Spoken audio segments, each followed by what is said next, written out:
You remember this video appeal, right? This video appeal was directly aimed at launching a violent attack on all those peaceful protesters.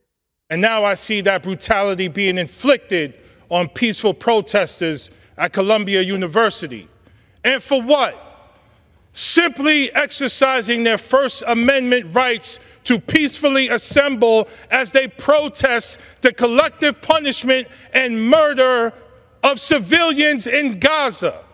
100,000 killed and injured, mostly women and children, protesting our taxpayer dollars going to Benjamin Netanyahu to continue this mass murder.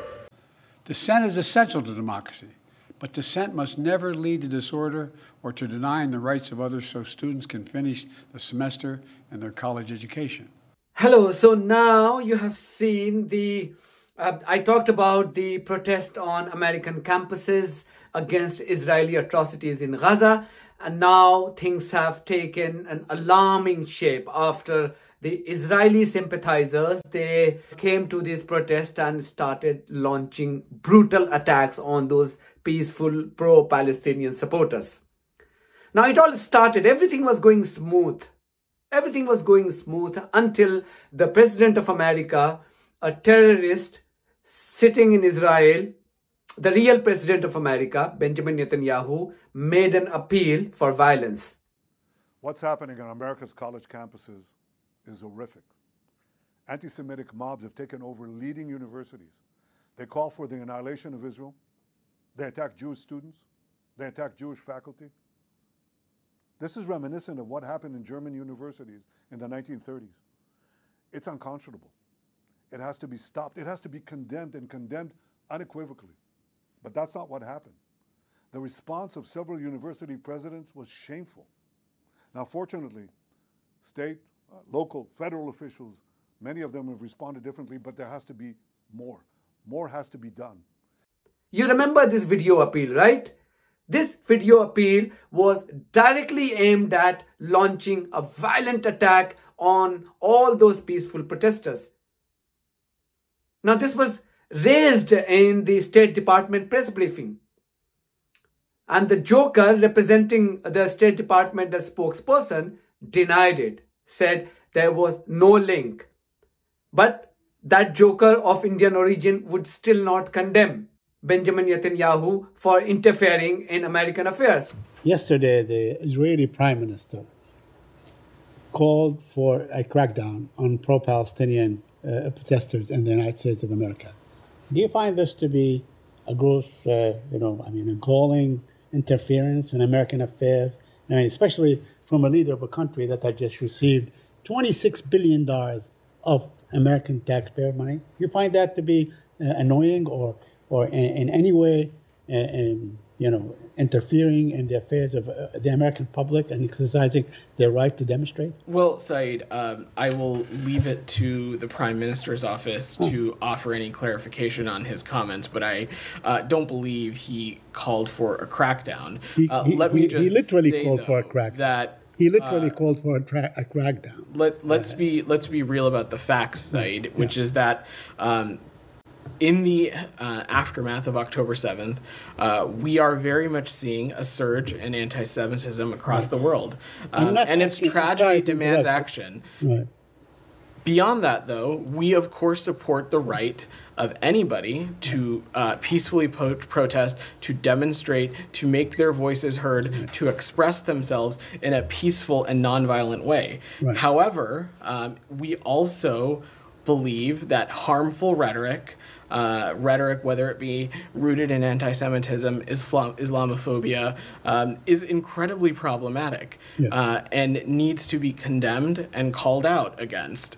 But beyond that, as it relates to the individual policies that are being pursued in dealing with these demonstrations on individual college campuses, I would defer to the local jurisdictions to speak to that. Yeah, I understand everything that you said, but I'm asking you, there's a foreign leader who's saying that American law enforcement, including the National Guard, ought to crack down on Americans exercising their First Amendment right to free speech. I'm asking you, on this particular issue, not on October 7th, not on all this that happened. I'm asking you, do you find this to be appalling by a foreign leader and direct interference in the way Americans conduct themselves? A leader can call on whatever they'd like, Said, but it's no one is naive to the fact that utilization of the National Guard is ultimately a decision up to individual governors. I understand. And so beyond that, the Prime Minister is welcome to make whatever comments he'd like. When it comes to what is happening in this country, we're going to remain focused on that, and specifically on some of the spread of anti-Semitism that we're seeing. This is something that this president takes incredibly seriously, and that's why he has implemented the first ever national strategy to combat anti-Semitism. Other kinds of harmful, hurtful rhetoric that we have been seeing as well in the aftermath of October 7th, rooted in Islamophobia, rooted in stigmatism around Arab Americans or Palestinian Americans. That is also equally problematic and needs to be condemned as well. Yes, no, hold it. Please, I'm not done. Hey, I'm not done, please. I'm not done. I just want to ask, I understand the need to combat the despicable anti-Semitism and so on. I understand what the president is doing. I'm asking you, do you reject the fact that a foreign leader is saying that the demonstrations ought to be cracked down upon? That's what I'm asking you. Do you reject that? So, I mean, do you reject people? I mean, you reject the U.S. government cracking down on peaceful demonstrators, correct? Correct? Sorry. You reject that? I mean, this is part of what America is all about. I'm asking you, do you reject the interference of a foreign leader calling for the crackdown on full American citizens exercising their basic rights, their First Amendment right to demonstrate? That's what I'm asking you. The Prime Minister was commenting on something happening in this country.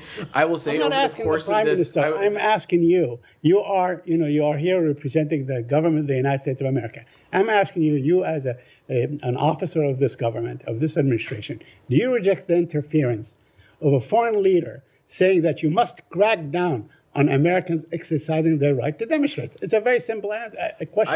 I wouldn't equate that to interfering, Said. It is someone saying something. Ultimately, anybody who has a modicum of basic understanding of how the National Guard and how local law enforcement works, that ultimately, and so we're talking about the National Guard, that is a decision up to individual governments. Just like you all ask me about things that are happening in countries around the world. Right. You ask the secretary, you ask the president about events that are happening in countries around the world.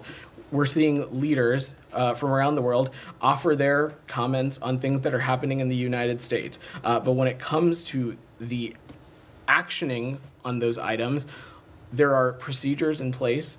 Ultimately, these individual campuses can speak to what safety protocols that they have in place to ensure that students, faculty, and others are kept safe. So clearly it was evident that the real president is not Joe Biden, but Benjamin Netanyahu, a terrorist, a bloodthirsty terrorist who has already killed more than 100,000 people in Gaza in 6 months alone.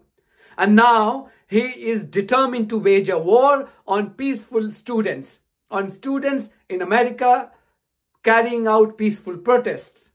Now his representative, Benjamin Netanyahu's representative, Joe Biden, spoke to media only a few moments ago. Before I head to North Carolina, I wanted to speak for a few moments about what's going on our college campuses here. We've all seen the images, and they put to the test two fundamental American principles. Excuse me. The first is the right to free speech, and for people to peacefully assemble and make their voices heard. The second is the rule of law. Both must be upheld. We are not an authoritarian nation where we silence people or squash dissent. The American people are heard. In fact, peaceful protest is in the best tradition of how Americans respond to consequential issues. But, neither are we a lawless country. We are a civil society, and order must prevail. Throughout our history, we've often faced moments like this because we are a big, diverse, free-thinking, and freedom-loving nation. In moments like this, There are always those who rush in to score political points. But this isn't a moment for politics. It's a moment for clarity. So let me be clear. Peaceful protest in America. Violent protest is not protected. Peaceful protest is.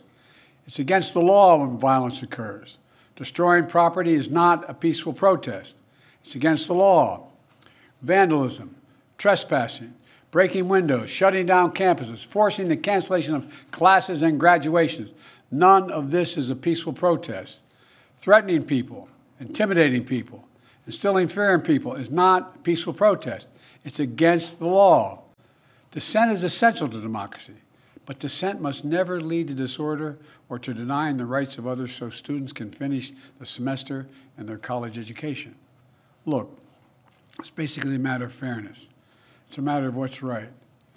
There's the right to protest, but not the right to cause chaos.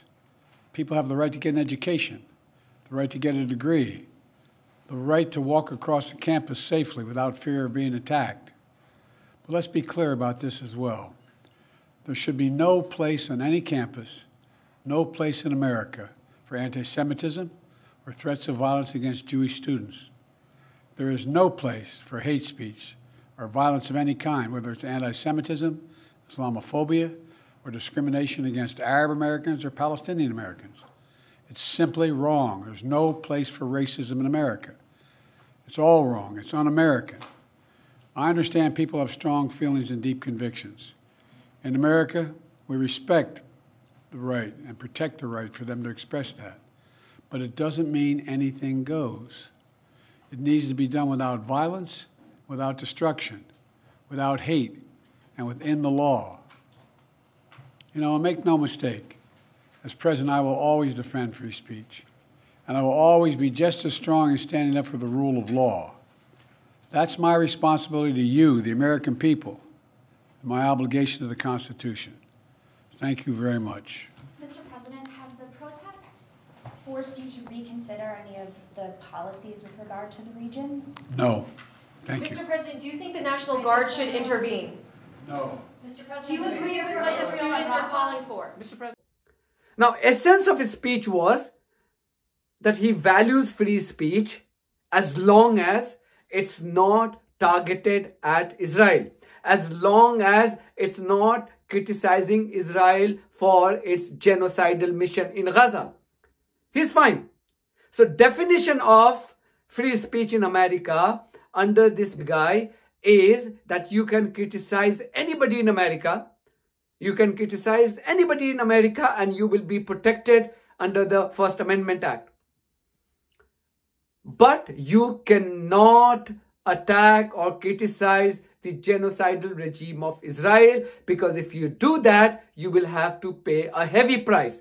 And why I say that? Because as I speak, the American Senate is about to pass a new law which will make it a crime to criticize Israel. I'm not kidding. I'm not kidding. So that will have a chilling effect on the student politics and university campuses. Mr. Speaker, I've had guns pulled on me multiple times by law enforcement simply for being a black man in America.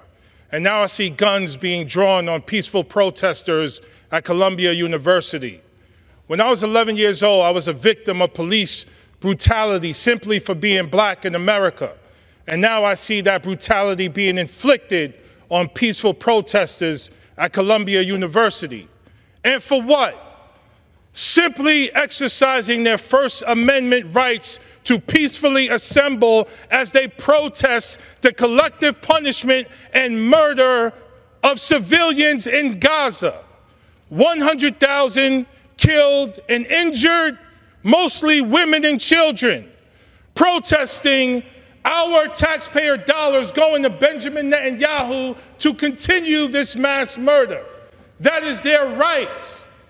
They are supposed to push us to stand for what this flag represents. Are we in a police state, or is this a democracy? The gentleman's time has expired. We must stand with our young people and demand justice and freedom. The gentleman's time has expired. And everyone in this world. Now, there's a history.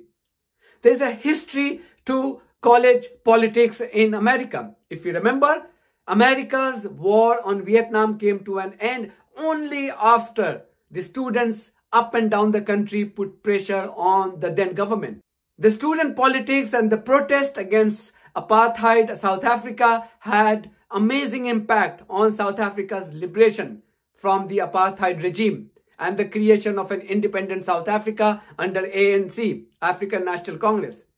Until that time, African National Congress was a terrorist organization for America. Nelson Mandela was a terrorist for America. So don't get surprised that America has deemed Hamas a terror organization. America and UK have the history of branding people fighting for their self-determination or fighting against the occupying force as terrorists. Now what has happened is that the real president of America, who is Benjamin Netanyahu, he has managed to infiltrate his key people in American campuses. You can see from these visuals, every protest across the country was taking place peacefully until the real president of America, Netanyahu, activated his agents in all those campuses. For an example, this guy called Shai Davidai. His bio says that he is an assistant professor at Columbia University, but his shenanigans will tell you that he is there only to cause mischief. In any civilized countries, America was a civilized country, this guy would be spending his time in jail for promoting hatred and racism and Islamophobia. I think Americans need to really wake up now that you are being taken for a ride by this bunch of jokers. And you really need to worry about the fact that if you thought Joe Biden was bad, your replacement, the alternative to Joe Biden, is another joker called Donald Trump. So you really don't have much choice. Now, if this is not enough, Speaker Johnson, the guy has indicated that he is going to take several steps to make sure that the universities that do not curtail free speech, that do not curtail the criticism of Israel, will have their research funding banned. You thought America was an authoritarian society. This brain-dead Joe Biden was saying that America is not an authoritarian society. What is this? And it's no coincidence that on one hand, America passes a bill, a law that criminalizes criticism of Israel. On the other hand, Saudi Arabia takes similar step in punishing those who have posted anything critical of Israel in the last 10 years. Because Saudi Arabia is very keen to start a diplomatic relationship with the Jewish state. Now you can piece everything together to understand what is happening. Thank you very much for watching this video. If you haven't subscribed to my channel, please do so, because that's one of the many ways you can support independent journalism. God bless you all.